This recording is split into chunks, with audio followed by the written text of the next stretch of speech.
Happy Tuesday. Another sunny day. It's like day after day after day of this perfect weather. It's getting really tiring. It's perfect. I love it. Everybody good? Yeah, Chris is good. Awesome. So we have an exciting show for you today. I know we're going to start off with a fun video. We need to have that fun start to our day. So I think we can cue up that video, please. Ashiro in Kailua, Hawaii. My friend saw this woman on the subway and had to take a picture.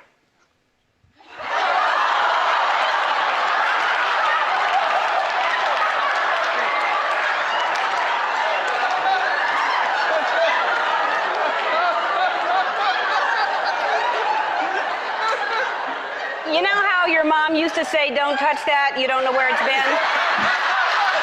Now you do. Courtney Parker in Goreville, Illinois. I saw this sign while I was driving and I couldn't believe it. It says, "Rest in Peace Campground."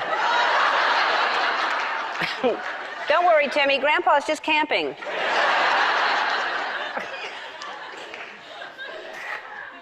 Samantha Brown in Sheridan, Illinois. I was illustrating a scene for a children's book where a woman receives a washing machine from her husband. What kind of children's book is that? Maybe I should have included the washer in the picture.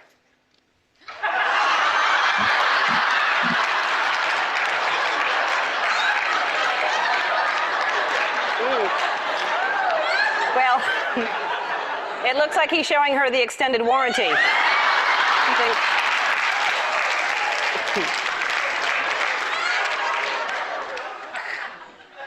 What kind of children's book is someone getting a washer? Cheryl Bischoff in Brookville, Indiana. This is a picture from my wedding. I didn't have time to go shopping for the bridesmaids, so my sisters picked out the fabric and my mom made the dresses.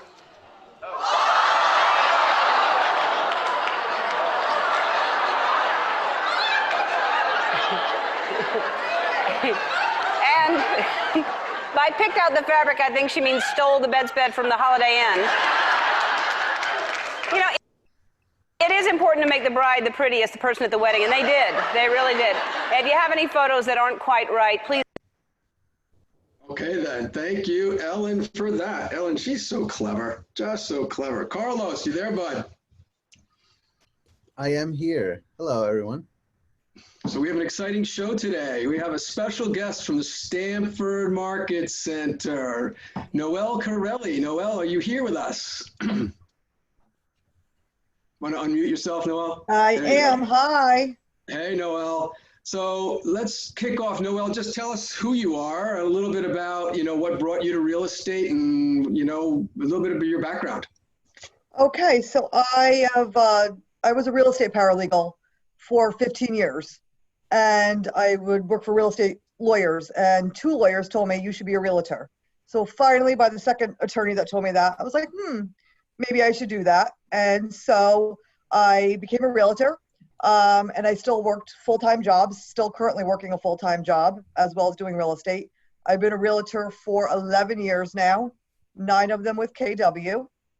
And the past 2 years ago, I joined Jen Henry's coaching and kind of revamp my business and really kind of trying to make this my full-time gig. And Jen Henry was fabulous. I've doubled my numbers in the past 2 years. And I just hired a showing assistant 6 weeks ago about. Wow. That's amazing. So full-time job, 2 kids? 2 kids, a 3-year-old. Well, he's actually 4 today. It's his birthday. Oh. A 4-year-old and a 5-year-old. So wow. Homeschooling with working 2 jobs from home. So time management is my friend, and that's kind of how I survived doing a full-time job with doing this. Yeah. So I basically have 2 full-time jobs for the past several years now at this point. Wow. So tell us about how do you do that? How are you juggling all of that? How do you time block your time? And I know you did some great things with the Stanford Police. You had a lot of great ideas, and that's all taken you through where we are today ever since March with all the lockdown and the pandemic. Right. So how has that changed everything for you? Well, time management and time blocking is like my best friend and my list. Without my list, and you have to be organized and time block. I used to do walkthroughs before work. I used to do showings before work, after work. So you really got to just manage your time. And it really comes down to that and organization. Without my list and keeping organized, I would be a hot mess and running all over. So the way I'm able to do it is by time blocking. I don't let the clients kind of run my business. I make them fit into my business. So, if I did showings from 5 to 8, that was my time to do showings, so I really set aside certain times to do certain things, Right. and lead generate and take care of the kids and everything else. Yeah, yeah. Tell us about what you did with the Stanford Police. That was what, about a year and a half, 2 years ago? A year and a half ago, but yeah. So with the Stanford Police, I teamed up with Penn Johnson at Stanford Mortgage, and I also work for a non-for-profit organization, Keys to Kindness, which is about doing random acts of kindness. And so when I revamped my business a few years ago, with the help of Jen Henry, I wanted to really stand out from the rest and be a little bit different. And so Keys to Kindness is a non-for-profit organization where we do random acts of kindness, and they could be as small or big as you want them to be. I did some in my neighborhood. The bigger thing I did was we went to the Stanford Police Department, and we went through all shifts. So we were there for several days to cover morning shift all the way to the midnight shift. And we handed out little gift bags and gift cards to all the police officers, all the police officers in the force, and said thank you to them for their services. And Penn Johnson was there with me, and it was great. I mean, we got about 500 leads out of it. Some of them are turning, it's taken some time, but some of them are now turning into actual buyers and spreading the word. So it's, Wow. things may not always come right away, but you kind of plant your garden and the seeds will grow, and the seeds have been growing from that. So it's been great. Yeah. No, that's great. I remember when you did that. It was really very impactful. So now, the pandemic has hit. How has that changed your world? And if at all, how did that change your time blocking? And who are your clients now, and who has been surfacing? Yeah, so the COVID, obviously, with homeschooling and 2 kids home now and still working my full-time job, my time blocking kind of had to be revamped a little bit. And so that's when I kind of decided, and I probably could have done it before, but that's when I decided I need a showing assistant. There was just a lack of time for me to physically get out there at that point with being in lockdown with the kids. So hiring a showing assistant was the best thing I ever did. It has made me be able to focus on listings and other parts of my business and growing my business, and having somebody out there doing the inspections, the walkthroughs, the showings has really relieved me of that, so that I'm able to get back to my time blocking. And being able to spend my time, in better ways. That's great. So how much do you think that showing assistant addition is going to increase your business? I'm hoping, to even on the good side, double it. On the other side, a third. I mean, I've already seen an influx where I literally would not be able to have enough hours in the day, even if it wasn't in lockdown, to be able to run around like I was. Okay. So it's really, anyone out there that's struggling to get to appointments and struggling to do showings and inspections. And I've seen some agents say, hey, anyone could cover for me. A showing assistant really kind of saves you from that. And it's been great. It really has. So tell me, you had to find the right person, right? Someone that's going to blend with you, but also, so many people are hesitant to bring somebody else onto the team, quote unquote, or work with, because they're not you. Your buyers want Noelle. So how did you overcome that, or how was that transition in making that clear? Well, first off, you have to find somebody that's in line with your thinking, right? That will treat your clients like you do, that has the same thinking process and same attitude towards them. So that was really my number one goal, was getting somebody that, conducted business the way I did. So it was try to be as seamless as possible. I have him doing showings, and then I'll follow up with my client afterward. It's still a work in progress. It's only been 6 weeks, 7 weeks around there. But he shows them, and I'll call him right after, like, hey, I heard you love that property. What are you thinking? And so they don't really feel like I'm missing, and they love my showing assistant. Sometimes they'll call him directly. I want to see this property. He'll be like, can I take them here? So, and me and my showing assistant are in communication constantly. So that the clients don't feel like they're just left out with somebody else and I'm not there. Right. So, it's been working. I have to be honest, there's 2 clients that I never even met, and I got an accepted offer for one of them.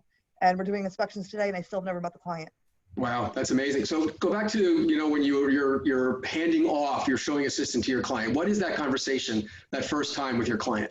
Well, when I first take a client now, part of my new speech in my buyer's consult is I have a showing assistant. Either myself or him will take you out.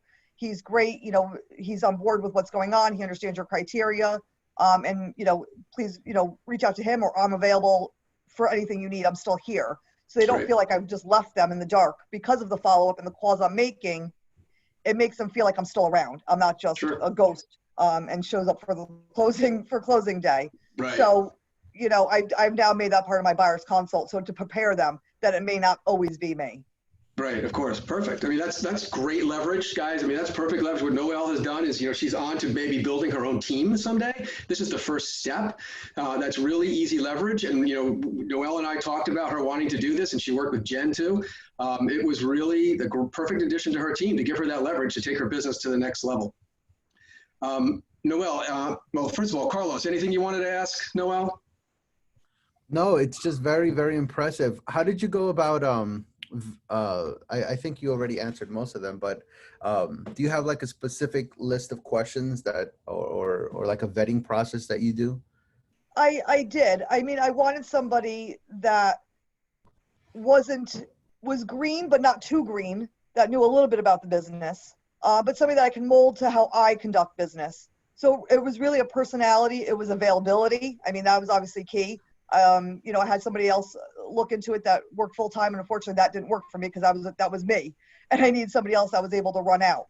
And just their overall personality, what their goals were with real estate. And that's, I mean, really kind of the thinking process. I mean, somebody that really thought like me about how they approach it. I try not to be that pushy agent, and I want somebody that was great at what they did, but not overly aggressive, because I want them to fall in line with how I approach things. So that was really kind of the key factor in that. Okay. Yeah. Cool. So any questions for Noelle? I bet you some of you out there thinking, I could do that. I got a question. Sure. First, congrats, Noelle. That's awesome.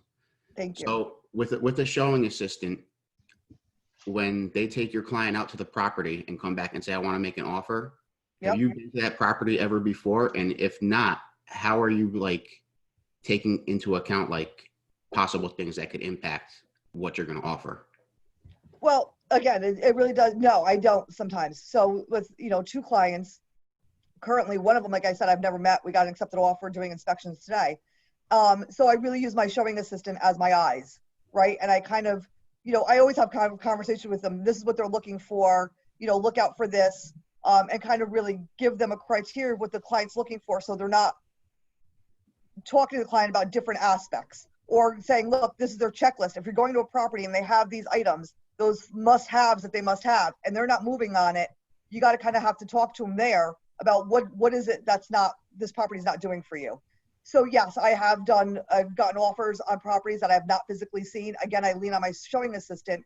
He's been out enough now with clients and properties to get a good feel for when something is decent, and he helps give me guidance on the condition of the property, what the negatives were of the property. And then, you know, comps are comps. You're still doing your comps. You're still doing your research when you're doing an offer. You're not making a blind offer. You know, you're still doing your research, and that I'm still doing that aspect of it. So between that and the feedback from my showing assistant, you know, I'm able to put together offers fairly easily, you know, with knowledge. Awesome. Sounds great. Thank you. Yeah. Any more questions for Noelle? Yeah, I have a question. Hey, Noelle, Jacqueline, how are you? Good. How are you, honey? Good. I wanted to know, and if you want to share that compensation, how do you compensate your buyer's agent? Is it commission, or is it per showing, or? Right now, I do per door. I do an hourly per door. You know, and and I had to figure out numbers. I'm a numbers person. So you have to just be careful that you're not letting your clients go to see 50 properties, right? Because they want to see stuff and you're letting them go out. I mean, you'll not make any money doing that. So you got to be a little smart about it. So I've done like an average of, you know, if somebody sees 12 properties or if somebody sees 20 properties, do those numbers make sense? And so I have given him an hourly rate, and inspections is a flat rate, walkthroughs is a flat rate. And then what I've done too is, like, if I have rental listings, instead of taking those leads that you get from Zillow or Trulia and running around like a crazy person, and, you know, and I would go broke if I paid them per door to do those. So my thing to them is, is any rental person that you get, possible tenant, is your tenant, is your client. So it gives them a little more incentive to run around like crazy, that they possibly will get a tenant out of it, and other tenants for other leads for themselves to help build up their pipeline. You know, I always come from a place, I've been someone's assistant for many years. And you have to be a good manager. You have to make it worth their time. You have to show them that you're here with them and you're going to help them grow their business too, to a certain extent, without hurting your own, obviously. So I always come from a place of motivation. I think a happy employee is going to give you a lot better results than not. So sometimes I'm willing to pay a little extra for certain things, because I know that the feedback I'm getting and the response I'm getting and the way he's conducting himself is worth it for me. So I've done those numbers, you know, at worst case scenario, if somebody sees 25 houses, does that work out for me? And it does. I mean, at the end of the day, you know, if you look at your hours that you're running around, spending time running around, to me, work-life balance, obviously, you know, working 2 full-time jobs and having 2 kids, I also have to have a work-life balance in there.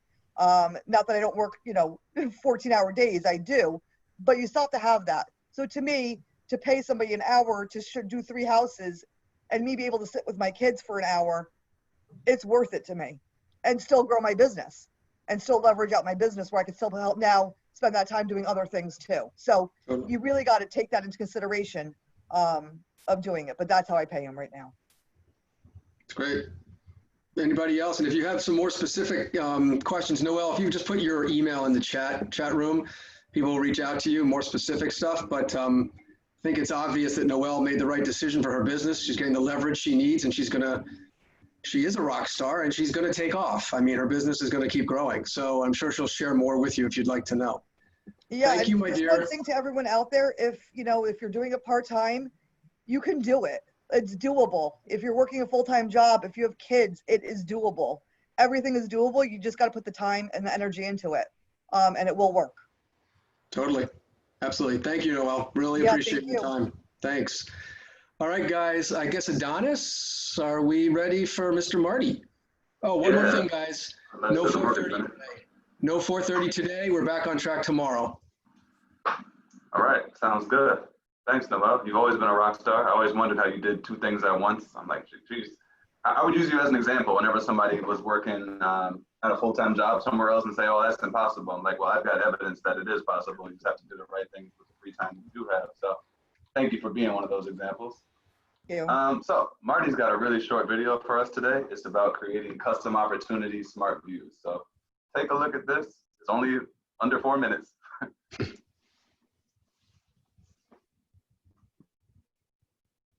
Good afternoon, Keller Williams, and welcome back to the KW Command 66-Day Challenge, Day 56.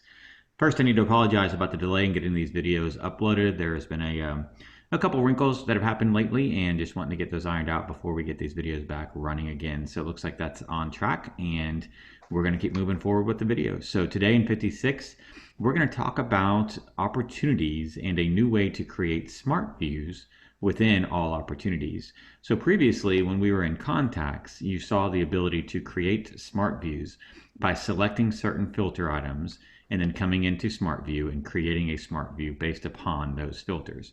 So you can see a few that I have created in the past. Today, we're going to do a very similar process with opportunities. So we're going to come into our opportunities submenu. It's our 6th one down. It's the shaking of the 2 hands. And we're going to click on that applet, and it's going to open up our opportunity tab. So we're going to come up to the very top here and click on all opportunities. And that's going to show us a historic list of all opportunities that we have ever put into our system. So you see the 15 that I have here. Now, one common use that I see, a lot of people want to see, well, how much did I do maybe this year, last year, etc. in business? How much did I close? So I could click on filters here in the center.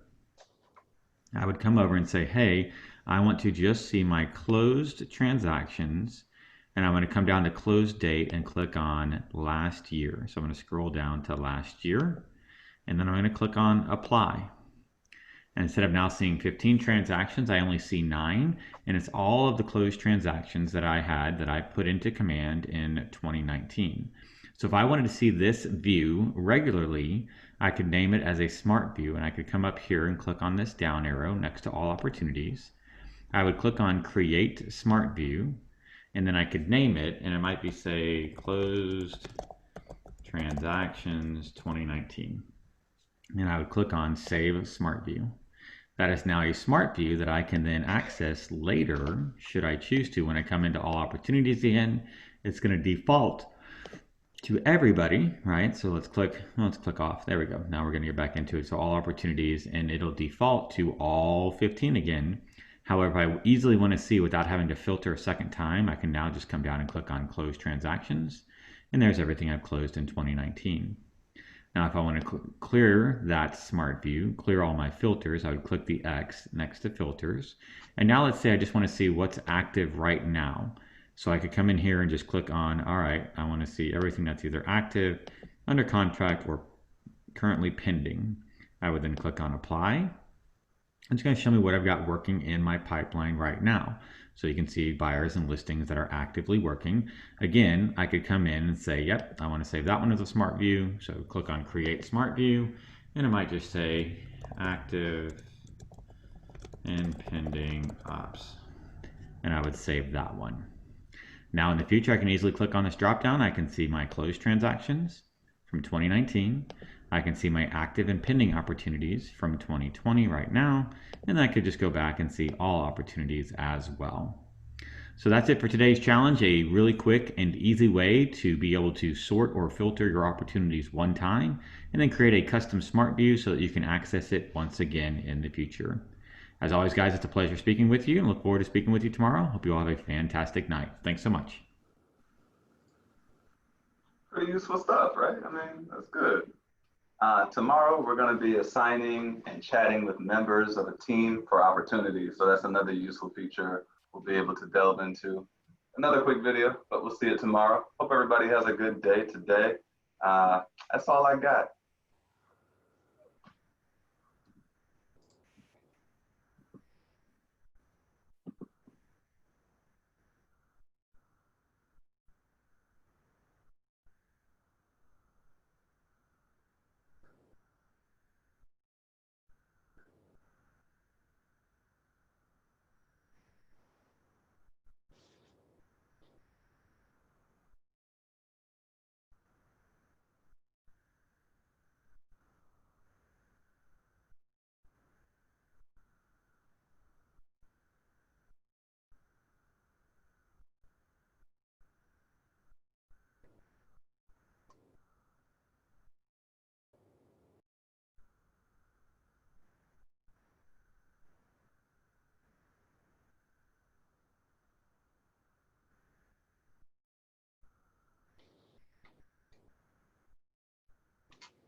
Didn't we move our leadership meetings to Monday, Wednesday, Friday as well?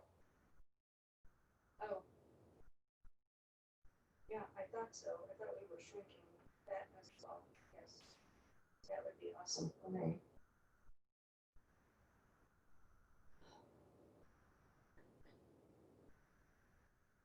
Is that your question? No.